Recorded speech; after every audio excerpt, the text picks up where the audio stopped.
A adoção de crianças negras ainda é um tabu no Brasil. Mesmo no ano de 2016, a cor da pele continua sendo um obstáculo difícil de superar. O preconceito é um principal motivo que impede algumas famílias de adotarem negros. Jonathan Ednilson Duran, pai de Lucas, conta as situações que enfrentaram. Mulher da loja, não sei se era gerente ou vendedora, ela saiu da loja, veio até mim e falou, ele não pode vender coisas aqui.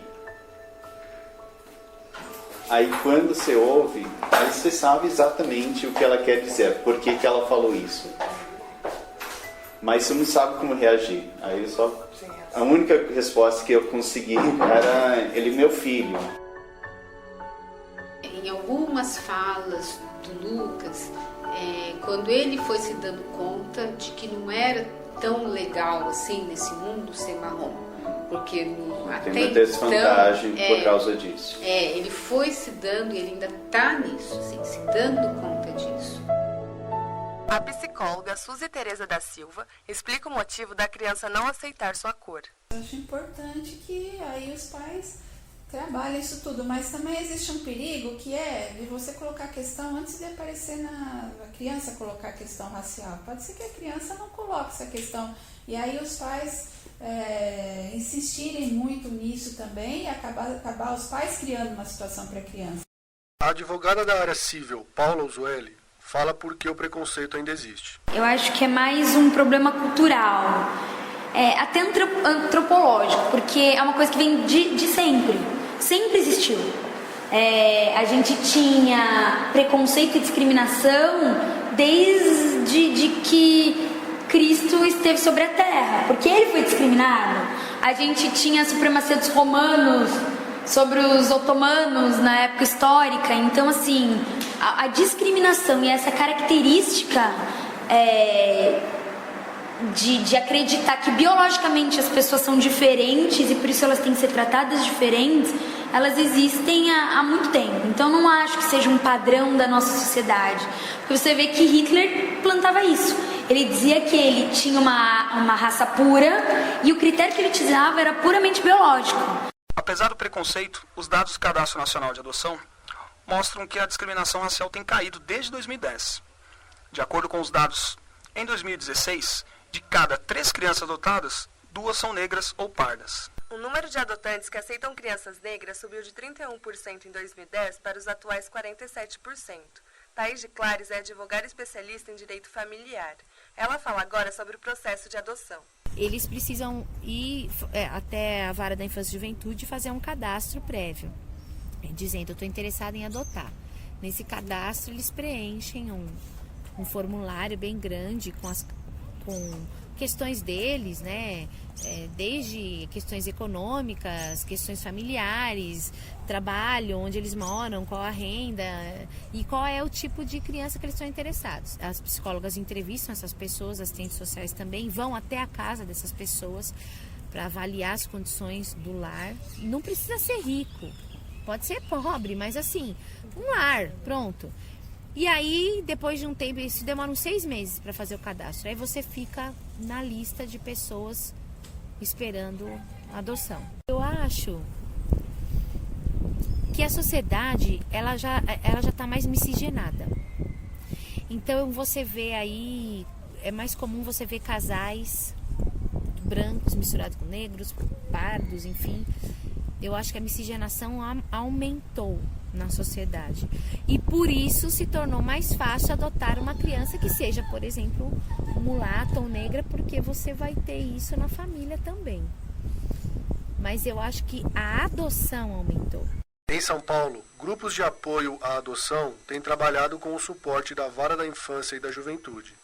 Essa parceria tem sido fundamental para superar o preconceito. Os cursos de preparação para a adoção ajudam os pais pretendentes.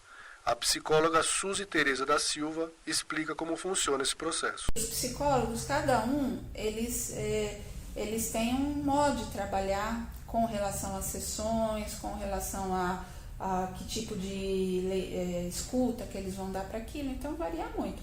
Mas existe uma prática que desde o Estatuto da Criança e do Adolescente ficou mais comum, que são os grupos de apoio também. Então, os psicólogos encaminham os pais também para fazerem reuniões nos grupos de apoio, que é onde essas questões também vão ser trabalhadas. Então, o psicólogo pode, no momento da entrevista com os pais, já levantar algumas questões, já tentar ver, além de avaliar, tentar preparar o casal. Agora, ele também tem a retaguarda desses grupos de apoio, são inúmeros. E aí, ali também eles vão ser preparados. Até abril deste ano, foram realizadas mais de 250 adoções no Brasil. Aumentou a preferência por crianças com mais de 3 anos, o que estimula a adoção interracial. Mas não basta, já que nos abrigos a maioria é de afrodescendentes. Alice Santos Martinez é diretora do abrigo Lar Escola Caibar Schutel. Ela fala sobre a situação das crianças e dos adolescentes abrigados. A possibilidade de adoção hoje, a média é até 7 anos, 7, 8 anos, tem a possibilidade de adoção, depois já é mais difícil. A adoção tardia já é bem mais difícil ter esse tipo de adoção. Quando não, já trabalha a autonomia da criança. Então, além de ir de escola, a gente caminha para cursos, procura emprego junto com um adolescente, para que ele venha trabalhar, guardar um dinheiro, e com 18 anos, infelizmente, tem que sair. Apesar de também ser negra, a mãe de Maria Eduarda, de 11 anos, Gilda Ferreira, fala sobre as dificuldades que enfrentou ao adotar sua filha, que na época tinha 6 anos de idade e que tem pai branco. Eu não me via mãe de bebê, eu nunca me vi. Eu tinha medo de bebê. E eu não falo pra ninguém isso, que eu tenho medo de bebê. É de mim, eu não sei te explicar por quê. E eu sempre tive medo de bebê. E aí eu queria uma criança grande. Eu tive sorte com meu marido, porque quando eu falei, ele aceitou, entende? Ele poderia falar, não, a gente tem que pegar um bebê, porque é mais fácil. Porque todo mundo, é como você falou, todo mundo tem medo. Ai, se eu pegar uma criança grande, como é que vai fazer? E para educar, e ela já vem com os hábitos dela. Mas, olha, com carinho, com amor, tudo você molda. Um fator importante para o aumento das adoções interraciais foi justamente a criação do Cadastro Nacional de Adoção. Se trata de uma ferramenta digital criada para ajudar juízes das varas de infância e da juventude a conduzir processos de adoção no país. O cadastro é preenchido pela Justiça de cada estado e os dados são unificados. Um exemplo disso é Jonathan, que é branco, e Ednilce, negra, que contam como é serem pais de Lucas, de 9 anos, que também é negro. Já muda, né? O olhar já é outro, já muda, é uma coisa assim que a gente não tinha noção do que seria, né? Mas é mágico. Tem a maior assim, paixão desde sempre pelo Lucas. E a gente tinha a nossa rede social também, de amigos e tal. Então, principalmente, a gente frequenta a Igreja Batista e aí foi a comunidade que acolheu, né? Então, que no domingo, né, como a gente falou, assim, a gente soube que ele ia chegar, né, e contou, aí eu contei, né, para o grupo, né, das pessoas mais próximas da igreja. No domingo, assim, teve uma festa, assim, que eu não gastei, não comprei fralda por uns 8 meses, Nossa. Né, porque de tudo que a gente ganhou. Assim como Gilda, mãe de Duda, que fala sobre o amor que as une. Nos meus sonhos, é meio estranho explicar isso, né? Antes mesmo de eu casar, eu queria uma criança igual ela. Eu olhei pra ela e gostei dela. O amor é o mesmo,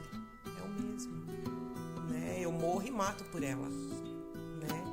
Então, pra mim não tem diferença. Calhou dela ser assim, clarinha, cabelo enroladinho, mas assim como eu olhei pra ela e senti aquele amor, é como se fosse um imã, eu não sei explicar. Poderia ter sido independente da raça, né? Independente da raça, eu teria ficado do mesmo jeito. O sonho de fazer parte de uma família é o que motiva os adolescentes que não são adotados. Tenho 12 anos, quando crescer eu queria ser cantora. Prefiro sair daqui com 18 anos. Invade meu ser. Não dá pra explicar a vontade que tenho de chorar quando meu coração há de conto a presença. O amor não escolhe detalhes como cor da pele ou idade. O amor escolhe apenas o coração. E aqui termina o programa sobre adoções interraciais da Faculdade das Américas. Apresentação de Gabriela Freitas, Leandro Arcanjo e Luiz Felipe Gaspar, com reportagem de Jaqueline Souza, Rafael Lourenço e Juliana Lias.